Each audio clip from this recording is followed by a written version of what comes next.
living paycheck to paycheck can feel like being stuck in a loop that never ends. You work hard, you pay the bills, and somehow there's nothing left. Every month feels like survival mode. You want to save money, but the truth is, it already feels like there's nothing to save. Saving money isn't about how much you earn. It's about how intentional you are with what you already have. The first step isn't cutting out your morning coffee or living in constant restriction. It starts with clarity. Where is your money actually going? Most people don't track their spending, not really. They think they know, but the reality is often surprising. So grab a pen, your bank statement, or an app, and start writing it all down. Every dollar. Every recurring subscription. Every impulse buy. Because awareness is power. Once you have the full picture, you'll start to notice patterns, some of them painful to face. Maybe it's the streaming services you forgot you subscribed to. Maybe it's takeout 3 times a week because you're too tired to cook. No shame here. This isn't about guilt. It's about ownership. Now you can begin making conscious choices instead of reactive ones. The key to saving on a tight budget is micro-saving. Tiny, consistent habits that add up. Think of it like carving space out of a packed suitcase. You're not throwing everything out, you're rearranging. Start with just 5% of your income, or even less if needed. Automate it. Set it to transfer into a separate savings account the moment your paycheck lands.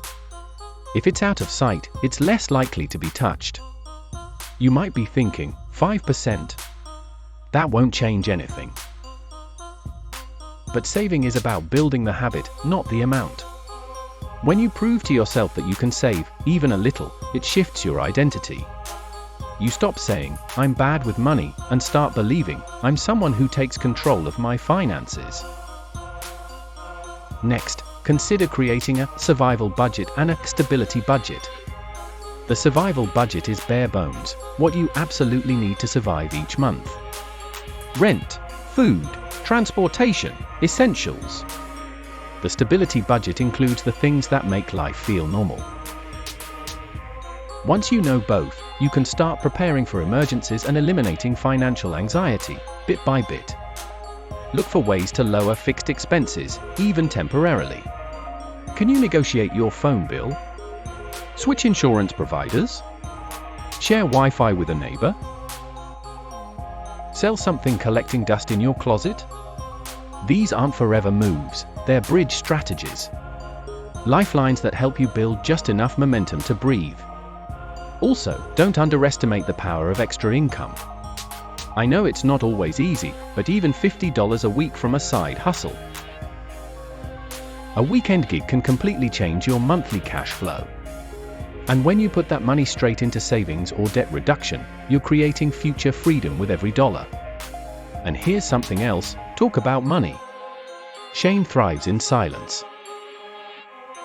If you're struggling, chances are, someone close to you is too. Start the conversation. Share tips. Exchange ideas. Build support. You're not alone in this. The truth is, living paycheck to paycheck is a system designed to keep you stressed, distracted, and dependent. But every time you choose intention over impulse, awareness over avoidance, you weaken that system. Bit by bit. Dollar by dollar. And eventually, you'll look back and realize you're no longer surviving. You're building something solid. Something yours. You don't need to be rich to save money. You need to be ready. Ready to make small, bold choices that put your future above your fear. Because you deserve more than just getting by. You deserve peace, control, and the dignity of progress. One decision at a time.